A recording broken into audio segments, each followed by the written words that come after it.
Merci à Mme Constance pour cette invitation. Je pense nous avons suivi nous tous l'événement, la chute du bureau de l'Assemblée nationale.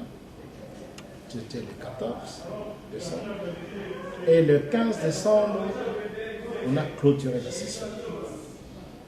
Ça veut dire que le bureau provisoire n'a pas fini sa mission telle que décrite à l'article 12 du règlement intérieur de l'Assemblée nationale.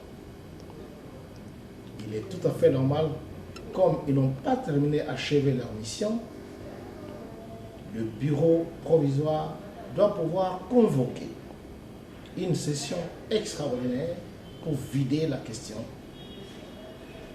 d'abord de comment on appelle ça, de la pétition, mais aussi élire et installer le bureau définitif. Et donc, il est du devoir aujourd'hui du bureau provisoire, conformément à l'article 12 du règlement intérieur de l'Assemblée nationale, de convoquer une session extraordinaire au cours de laquelle ils vont organiser les élections de membres du bureau et procéder à l'installation du bureau définitif de l'Assemblée nationale. Donc vous doutez encore. Donc pour vous, jusqu'aujourd'hui, vous continuez à douter de la requalification. Elle a été faite le 14 décembre. Nous avons vécu avec vous ensemble les débats, la plénière du Parlement. Et au cours de cette plénière-là, tout le bureau a été balayé. Vous le savez, en dehors seulement du questeur adjoint qui était malade. Ici, c'est un cas de force majeure. Et comme justement, le bureau n'a pas vidé sa mission, il est du devoir du bureau provisoire de convoquer illico une session extraordinaire pour vider cette question et mettre en place le bureau définitif de l'Assemblée nationale. Ça, ce n'est même pas un débat parce que c'est du pouvoir. C'est du pouvoir, ça revient automatiquement au bureau provisoire. Mais les autres veulent en faire un débat juridique pour se récupérer. Mais en réalité, ce débat ne doit pas exister parce que cette affaire est réglée d'office par le règlement intérieur de l'Assemblée nationale. Comment interpréter l'opinion d'un opérateur politique? C'est son droit de critiquer. C'est ça qu'on appelle la démocratie, n'est-ce pas? Divergence d'opinion. C'est son opinion à lui. Même, je crois, moi, que ce n'est pas l'union sucrée. Nous avons démontré, parce qu'ils se vantaient qu'ils avaient la majorité. Vous l'avez vu même le jour de la plénière, le 14 décembre. Ils brandissaient une majorité de plus de 300 députés. Mais lorsque nous sommes entrés dans la plénière, la majorité s'est dégagée. Vous avez vu vous-même. Ils n'avaient que 200 députés. Et nous avions 281 députés et nous les avons écrasés pendant les élections, pendant le vote. On les a écrasés totalement. Mais lorsque l'honorable, l'excellence, comment ça s'appelle, Mosito, parle d'une union sucrée, il se met dans la peau de l'opposition, de l'opposant. C'est un opposant aujourd'hui. C'est son opinion à lui. Moi, nous, ça ne me fait ni chaud, ni froid, parce que nous sommes convaincus que la majorité aujourd'hui nous appartient, nous, de l'union sacrée de la nation. Vous avez suivi la secrétaire générale adjointe des Nations Unies, et vous avez dit quoi? Il n'y a pas de crise politique au Congo. Moi, j'ai rejoint justement le point de vue de la secrétaire générale adjointe des Nations Unies. Il n'y a pas de crise politique. Ça a été créé comme ça par les amis de l'IFCC. Ils savent que leur majorité était fondée sur la tricherie, sur la fraude. Et comme la fraude corrompt tout, et la vérité finit toujours par triompher, la vérité a triomphé le 14 décembre 2015, lors de la plénière où nous avons traité des pétitions. Nous avons démontré à la face du monde, à l'opinion nationale et internationale que le FCC n'avait pas la majorité au Congo. C'est clair, non? C'est vraiment clair. Ce n'est même pas à débattre. C'est connu. La majorité a changé de camp. C'est aujourd'hui, c'est l'union sacrée de la nation qui détient la majorité au Parlement. Aujourd'hui, le FCC et tout son groupe, politiquement, ils sont tombés. Vous avez vu même à l'intérieur, c'est une grande dislocation. Aujourd'hui, il y a rupture avec l'ancien régime. C'est ce régime qui a pris en otage le peuple congolais et la République démocratique du Congo, qui en fait a été utilisé comme un bien privé d'un petit groupe d'individus. Aujourd'hui, le peuple s'est accaparé, a récupéré son pouvoir, a récupéré le pays, a récupéré la façon de gouverner ce pays à travers l'union sacrée de la nation et le chef de l'État qui est le garant de la nation. Tout le monde le sait aujourd'hui. Et c'est fini. Cette histoire où on avait soumis la République sous le commandement de quelques individus est terminée et le peuple a récupéré le pouvoir finalement.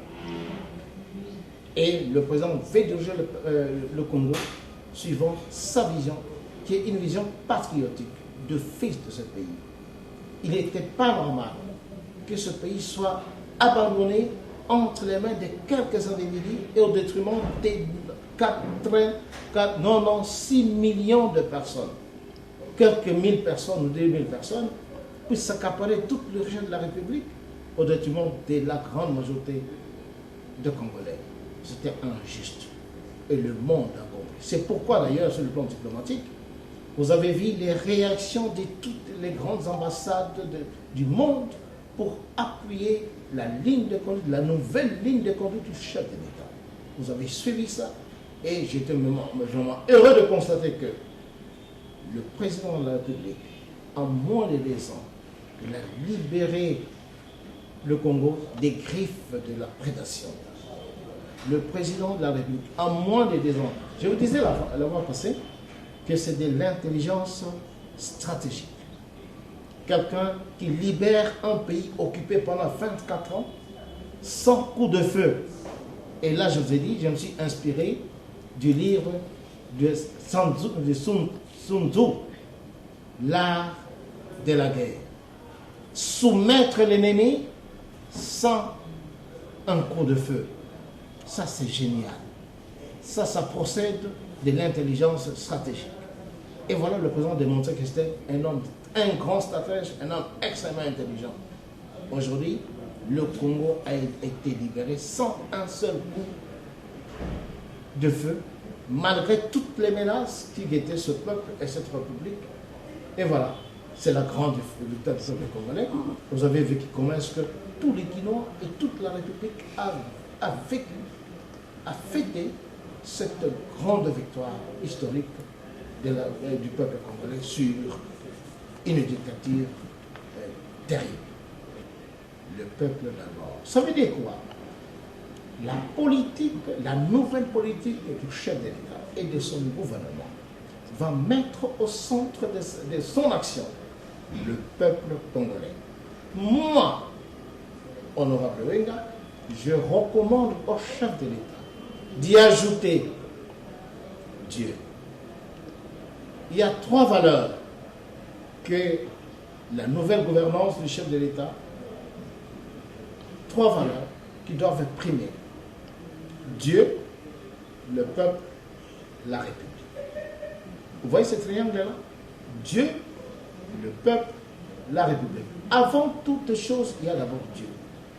Et quelqu'un qui croit en Dieu, il a de l'amour du prochain. Il respecte le bien public. Il respecte les normes. Parce qu'il est guidé par Dieu, par l'amour, par la lumière. Pourquoi après Dieu c'est le peuple? Parce que toute l'action du gouvernement doit être d'abord s'intéresser à la vie du peuple congolais. le peuple doit être au centre de la politique, de la nouvelle gouvernance. Et en troisième, comme fondement, sous-bassement, c'est l'arrêt public. Voilà ma recommandation au chef de l'État. Ça fait débat. C'est un prétexte pour les amis du FCC, n'est-ce pas, de provoquer un débat juridique autour de cette question-là. Mais en réalité, le bureau provisoire, de par le règlement intérieur, à son article 12, a tout le pouvoir de procéder à l'élection et à l'installation du bureau définitif. C'est ça la mission du bureau provisoire. Il n'a pas une autre mission, c'est celle-là. Donc, vider la pétition, de procéder à l'élection des membres du bureau de l'Assemblée nationale et à leur installation. C'est ça la mission du bureau provisoire. Lorsqu'il y a débat autour de l'arrêt de la Cour constitutionnelle, bien sûr, pour les autres, c'est un prétexte. Comme ils ont raté, ils ont échoué sur le plan politique, maintenant, ils voudraient emmener le débat sur le terrain juridique. Mais là, ce n'est pas notre problème, nous, de l'union sacrée de la nation. Si eux sont lésés, ils trouvent qu'ils sont lésés par cet arrêt de la Cour constitutionnelle, c'est leur affaire. Ils savent comment ils doivent procéder et à quelle instance ils peuvent s'adresser. Nous, de par le règlement intérieur, le bureau provisoire a le pouvoir et la compétence de convoquer aujourd'hui ou demain